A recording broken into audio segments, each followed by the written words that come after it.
Okay, this is part 2 of our ministry audit tutorial. So fire plans. So fire plans need to happen for kids when they're admitted and at every plan of care, basically. So you can go to their timeline, and every fire plan that's submitted will be on their timeline. You can just click it open. You can also go under their caregiver and see it there as well. So if I go to best caregiver from here, you can also see here all the fire plans on their timeline. But you could also go to forms under fire plan and see all the fire plans there and view them. And then you'll be able to see which children were involved as well. Okay, and then we've got plan of cares. So one of the things was showing any financial reporting. So under resources in the plan of care,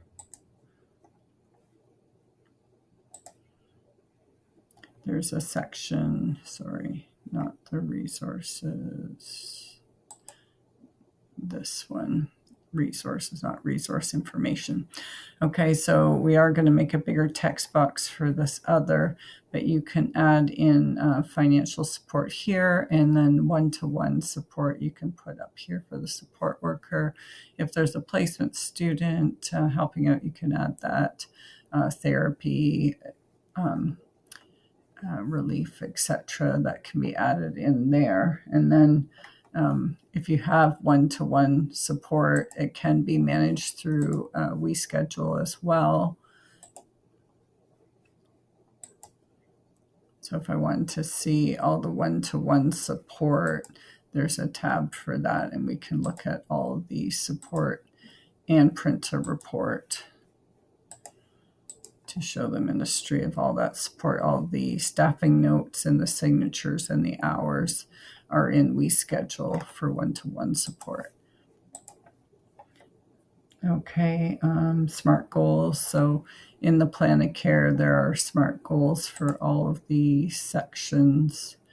The previous goals are here, and then at the end are the goals for the current period. These plans of cares can also be printed into a PDF to show them easier. School reports. So school reports can be added in the education section of the plan of care. IEPs and any meetings. And then it can also be in the compliance report. You could select all the assessments, report cards, psychoeducational reports,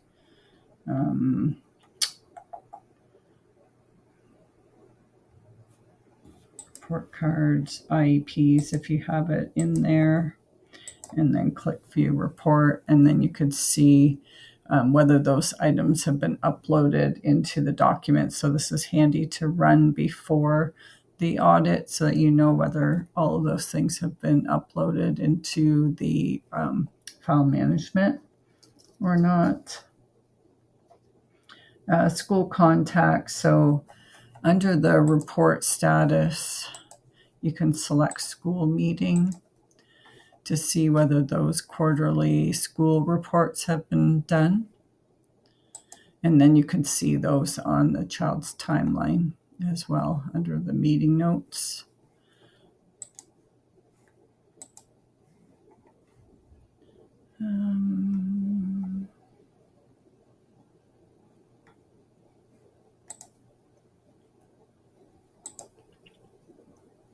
Okay, so the school meeting is here.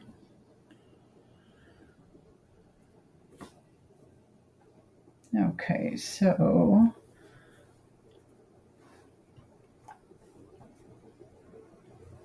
discharge reports. So under forms, under discharge forms, we have our discharge document here that you can view. And then the interviews are to come still.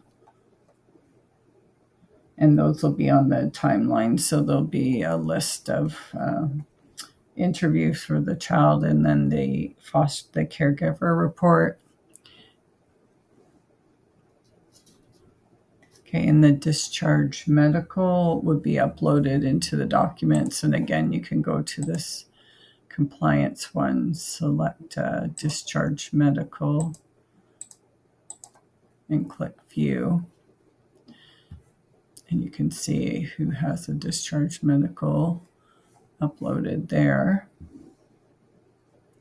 You would want to go to the filter to select the date range here if you just wanted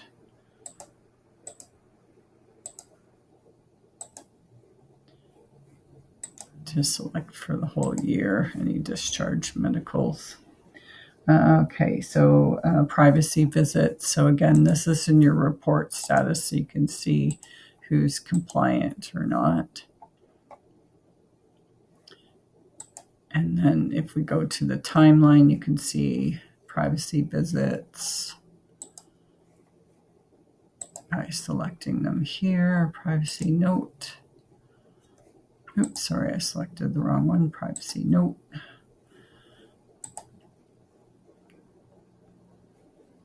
You can download those as well. If you want to download them ahead of time, you can. If you need to backdate one, you can just click here to add a privacy note. Select the user that's putting it in and the date and time, or sorry, just the date. And then just fill it out from there. Okay, and then daily journals. You can select those from here as well.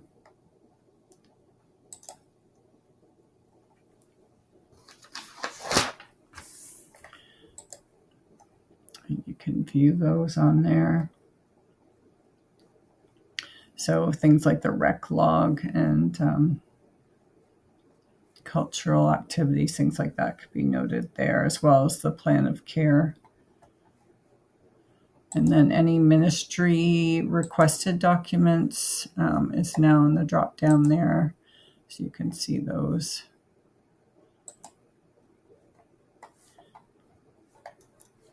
Alrighty, and then incident reports and serious occurrences. If you go to the incident report module and select all, then you can filter them by the child. So I'm going to filter by Beth here. So we can see all of the incident reports and serious occurrences. Any serious occurrences can be downloaded. So we'll take this one as an example.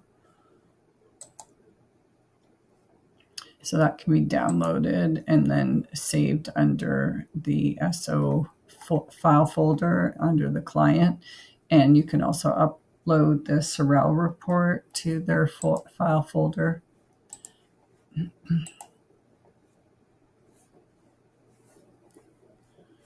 Oops, back here.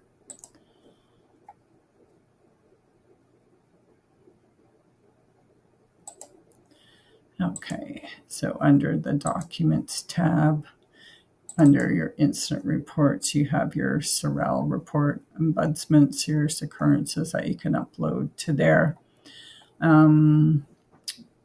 Serious occurrences that need follow-up, you could put a due date on there as well if you wanted to, so you could keep track of them if you had a lot. And then if you go back to that Incident Report module, you can see when you click on whether they've been, we'll go to the Sent tab, when they've been sent and who sent them and when they were opened on the side here. Okay, respite. So respite, if you go to the child's timeline, will be noted on there. You can see the relief parents notes. So we're just going to select respite completed. And then you can see the relief parent notes here and the time.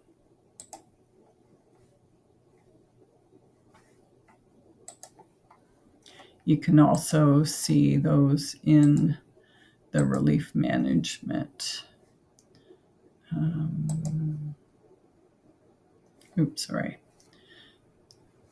There's this here. You can filter all the relief. So if I just want to look at best relief, I can go here.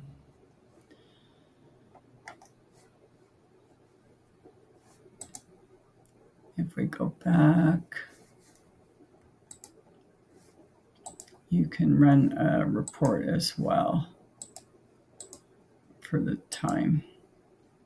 This is more for the per diem amount, so you probably don't really need that. But if you wanted to be able to show the amount of money spent by the agency on relief, you could run that report as well.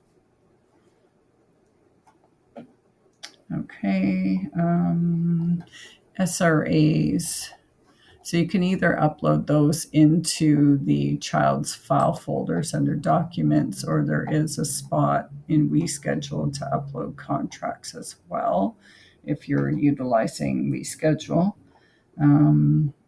So SRAs, if you're not using WeSchedule, you would just upload into the child's documents and put a due date of when they're due next. And then you could run a report on the SRAs as well of when they expire. So best expires March 23rd. So you could keep track of them that way. Identification, same thing. You could upload their ID into the file management and put expiry dates on those as well. Things like passports, driver's license if they have them.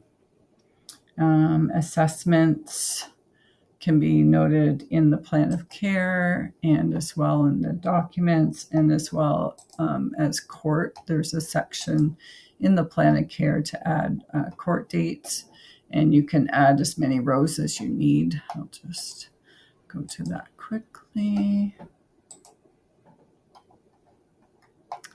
Alrighty, I believe that's under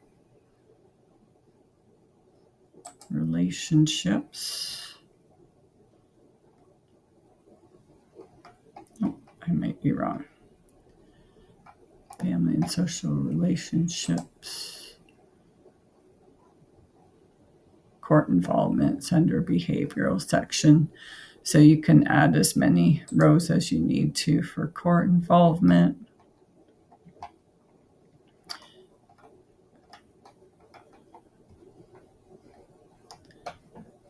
And I think here we have the needs assessment. If you select no, that their needs can't be met, you need to explain that. And same with can the above goals be met if you select no.